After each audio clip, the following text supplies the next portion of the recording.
Good morning, everyone, and welcome to County Executive Pittman's virtual press conference. This morning, the County Executive will share an announcement with BGE on the AAEDC's Inclusive Ventures Program. He'll also share some updates on hiring information for school bus drivers, crossing guards, and childcare workers, and recognize the anniversary of the signing of the ADA by highlighting some of the county's recent efforts on that front. We'll take questions after the updates. As a reminder, please put your name and media affiliation in the chat, and I'll be calling on folks in that order for questions. And additionally, as a reminder, please keep your microphone and camera off unless you're called upon for a question. With that, Mr. County Executive. All right. Thank you, Jeff. Apologize for the boring background today. I'm up in Glen Burnie at the Office of Emergency Management, having just been across the road at the Glen Burnie Festival, Glen Burnie Carnival, where they're having their special needs day with families, kids, and adults with special needs. They're open for a couple of hours and making the carnival available to everyone, which is a wonderful thing to see on a nice, cool summer day. I want to first start by congratulating everybody across the state of Maryland and Arundel County who is either seems to have come out victorious in the primary, or final votes are still being counted. They're counting today. So congratulations to everybody on participating in the democratic process. The first thing I want to talk about of substance really is that we have a wonderful program in our Economic Development Corporation called Inclusive Ventures Program, and it's something that we started just 2 years ago, and we have been through. It's an educational program for business people who have gotten started but are still growing and intending to grow small business, women, minority, and better-known businesses in the county. And we have done 3 cohorts. They're trained by Will Holmes of Will Holmes Consulting, and it's been an extremely successful program where they go through 8 weeks of classes together, and then for a year they do a mentoring program. After that, they become very close to one another and support one another. And Economic Development Corporation works very closely with them. They get a small grant of $5,000 at the end of the training to help them with some of their expenses. And we're very proud of this program. We've increased funding for it in our budget. But what we're announcing today is that we have a partner in the private sector who's noticed how effective this program is. BG&E has stepped up with a grant of $75,000 to support this program. So I want to thank BG&E for this. They're great partners with a lot of the work that we do in the county and real leaders on equity, diversity, and inclusion. And so we have with us Allison Black from BG&E to say a few words about their support. Thank you so much, County Executive Pittman. I am Allison Black, and I have the pleasure of leading BGE's economic development efforts. On behalf of our CEO, Kareem Kuzami, and the employees of BGE, I'm so happy to express our excitement to partner with Anne Arundel County on this very exciting program that is supporting small businesses throughout Anne Arundel County. We know that small businesses are the backbone of the economy, and this funding is so important, and a program such as this is so important. And so we're happy to support this program and the focus on inclusivity and equity. Seeing more than 30 entrepreneurs have already graduated from the program. We are very happy to be able to provide grant funding for the next cohort of entrepreneurs and small businesses that will be able to experience the program and receive the $5,000 grant funding to help with their continued growth. So thank you for coming up with the program, and thank you for the partnership and allowing us to support these entrepreneurs and their continued growth and supporting the economy. And thank you, Allison, and please send our thanks back to the office and everybody at BG&E. I do want people to know that the application period is opening today to participate in this 4th cohort of the program. And if you go to arundelbiz.org, you can get the information about the program. You go to the minority business page of that website, and it's only open for a week. It's a competitive program, and we expect a lot of applications. We've had a lot of applications in the past, but it's incredibly important in our county that there are all kinds of studies that have shown, while we started this program before COVID, that COVID hit minority-owned businesses harder than non-minority-owned businesses, and we need to help with the training and support that we can to grow these businesses. So thank you, everybody. The next thing I want to talk about is the school year will begin before we know it, and it's no secret that we have some labor shortage issues, and particularly among bus drivers and childcare workers through rec and parks and crossing guards that are hired at our police department. We saw the impact this year of a shortage of bus drivers. They're hired primarily through private contractors. You may remember that I stepped up during this school year when it was clear that many routes were not being covered, as many as 40 at times, that the bus driver owners, the companies, said that they needed to catch up with the labor market, that Amazon was hiring truck drivers at a far higher rate, and they were losing drivers left and right. They had lost some as a result of COVID, and when school reopened, it was a severe shortage. It's going to be made worse by the school start times changing this year because the compression of when schools open and close, drivers won't be able to drive as many routes. So they're going to need additional drivers on top of the ones that they've had in the past. And so I'm putting out a call for bus drivers, and our workforce development team, Arundel County Workforce Development Corporation, has been a real hero in working with the school system and with these contractors to get people hired. And as I think most people know, it turned out to be $4.4 million of county funds into hiring and retention bonuses for drivers and their assistants, and 630 drivers and 270 aides received $4.4 million. We expected the school board to then come in with a request to in their pay to match that retention bonus. They did about half of that. We were trying to make sure that every bus driver was getting what amounted to a pay increase of $5 an hour over what they were getting before, to incentivize the work and make it possible to live on the wage of a school bus driver. And didn't quite make that. So we've added additional federal funds that have come through ARPA money we're using to supplement the school board pay requests for those bus drivers to get them up to that $5 level. So it's a good incentive, but we need to get the word out, and we need to let people know that this really is a way to serve the kids and the families of Anne Arundel County to drive these buses. Workforce Development Corporation does no cost CDL training for A and B CDL licenses. And you can go to aawdc.org/bus driver. If you or somebody you know this line of work. I also want to note that I as well as the county council have requested that the school board wait a year on this because of the labor shortage on the start times, because there are additional positions that are going to be under a similar kind of a crunch. So we run at Rec and Parks childcare services at a lot of our schools before and after, and the changes are going to put an extra strain on Rec and Parks in their hiring. There's going to be a greater need, and then there's going to be a loss of some of the high school kids that were working after school. They're going to have school later, so it'll be harder for them to work in our childcare centers. So we are in the process of trying to hire 100 childcare workers through Rec and Parks, and we had a job fair on July 16th that was not as successful as we had hoped. Hired 8, 12 attended.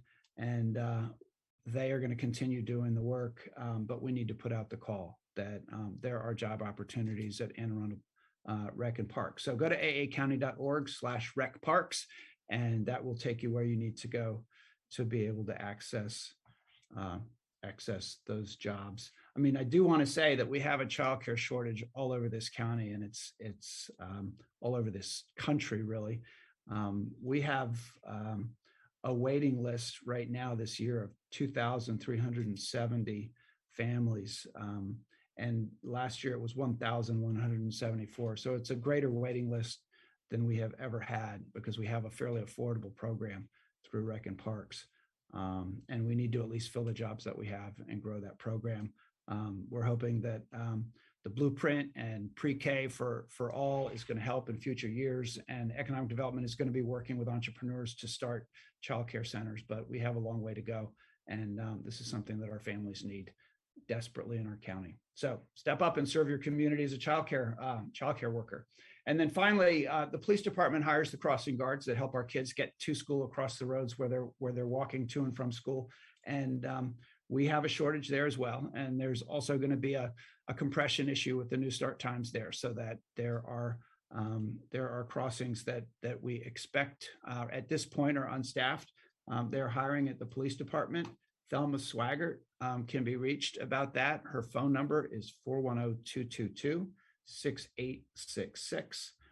Yet another wonderful way to serve your community by working as a crossing guard for the Anne Arundel County Police Department. And then finally, I want to note that today is the 32nd anniversary of the passage of the Americans with Disabilities Act. And in honor of that, I just want to read a quote from President Bush when that law passed in 1990, when he said, "The Americans with Disabilities Act presents us all with an historic opportunity. It signals the end to the unjustified segregation and exclusion of persons with disabilities from the mainstream of American life. As the Declaration of Independence has been a beacon for people all over the world seeking freedom, it is my hope that the Americans with Disabilities Act will likewise come to be a model for the choices and opportunities for future generations around the world." And we have with us Carissa Kelly from who runs our Office of Aging and Disabilities, and she's going to talk to you about some of the events that we have done this month in honor of the Act and that we have coming up. But I want to note in particular that we have done an assessment of the accessibility of county facilities, and particularly our playgrounds and parks. And in this year's budget, we've got $2 million that we put in, and there's work going on as we speak. 7 playgrounds will be improved so that they are accessible for kids and families with disabilities, and much safer than they are today.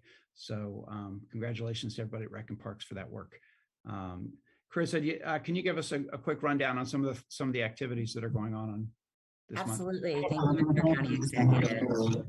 This is Carissa Kelly, Director of the Department of Aging and Disabilities. And the Department of Aging and Disabilities has showcased the recognition of the 32nd anniversary of the ADA in 2 ways. First, in the past couple of weeks, we launched our Assistive Technology Lending Library. This creates an opportunity for individuals with disabilities to borrow devices to enhance their independence. They can borrow them up to 3 weeks. And when they return them, if they found that it enhanced their self-determination, we will help them with the resources to purchase their own device. We have a very large catalog of assistive devices and adaptive devices for people with barriers to vision, hearing, and mobility. And you can find the catalog at aacounty.org/AT loan program. Or you can call to make an appointment to come in, and we'll work with you on finding an assistive device by calling 410-222-4383. Then second, we have an annual event. This Thursday at the Quiet Waters Park, we'll have a reception for individuals with disabilities who are artists and their families. And the event is called the Artists Without Limits event. It's in partnership with our Commission on Disability Issues, as well as the Art Council. We're going to be celebrating 25 artists this year through 39 pieces of art. That art exhibit will open again this Thursday, and the art will then showcase and travel to the Arundel Center August 1st through the 19th, as well as the Chesapeake Arts Center, and it will be open to the public August 22nd through September 9th.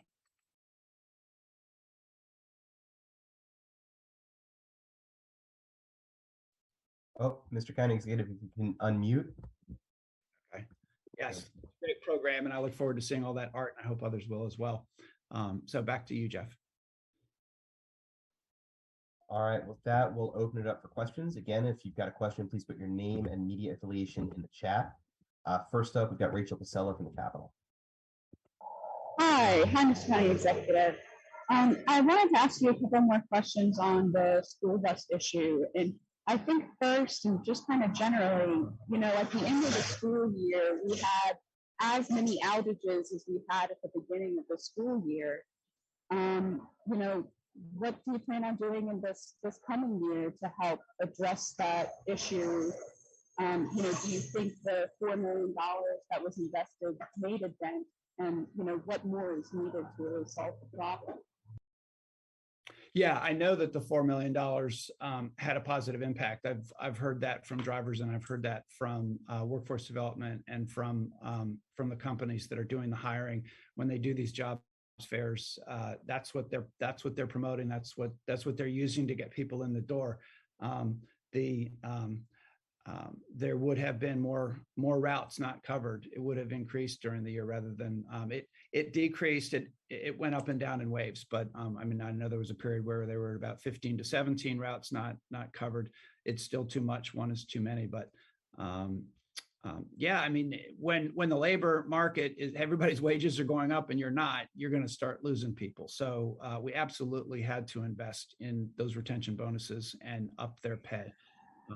And just real quick, sir, because the school system had told me that too. Oh, it got down to 15, but by the end of the year, it was up to 50 again. And it looks like we'll be starting this school year at that rate. Are more incentives needed to address the problem, or is the $4 million sufficient? Well, yeah, I think it's clear that the labor market is coming back to some degree. There are more people re-entering the workforce, which I believe are still coming out of the Great Resignation, and others are coming back into the workforce, and so it should get better. I can't guarantee that it will get better, but we've invested what we think that $5 an hour increase is what we think is the right first step.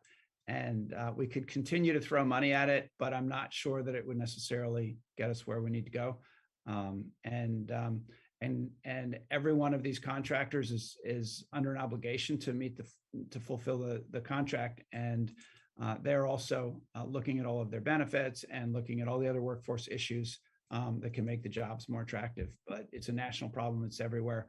I can tell you, I got some calls from some other county executives and other jurisdictions when we stepped forward and did that big retention bonus. That's, oh great, now we're going to have to do it too, which I thought was the appropriate thing, because we have to make these jobs livable wage jobs, and that's the process of it's happening all over the country in every sector, and folks at the bottom end of the wage scale in particular, we need to make these jobs more attractive. All right, next up we've got Rob Lang, WBAL. Hello. I think Rachel may have got my question answered, but I just want to be clear. How many bus drivers vacancies are there as we speak on July 26th? I think you go to aacps.org/school hours change. Is that yeah, that information is? Yes, and Rob, we'll follow up with you with the school system to get you the exact number as of today. Okay, and just a quick political question. As we speak, it doesn't look like the Republican nominee for county executive has been picked yet. I think the ballots are still counting. Councilwoman Hare, I think by my count, has a lead, and I'm just going over my notes here. Looks like 1,077. Is there any thoughts on that race? I think with the lead of 1,077, it's unlikely that anybody with the number of votes that are being counted I'm prepared to congratulate her on her victory. It's unlikely that anybody else comes out on top, and congratulate all the candidates on a hard-fought fight. Looking forward to the general election. Okay, thank you, sir. All right, thank you. Rachel, I see one more question in the chat from you. Yeah, I was just wondering, so the system has said in the past that the start change and, the driver shortage are totally unrelated. You just mentioned that the compression is going to have an impact on the driver shortage. I guess can you tell me a little bit more about what you've been told, who you've heard it from, and how much that compression is going to affect the sort of existing problem? How much they, terms of exact numbers, it's, I can't really answer that since there are so many contractors, I'm sure they each have a different opinion on that. I've talked to some and talked to them as a group. I've had calls with them earlier in the process. I don't have numbers. We just know that it pushes things in the wrong direction at a time where we know we've already got a problem. Awesome. Thank you. All right, last call for any questions. Again, put your name and media affiliation in the chat if you've got a question.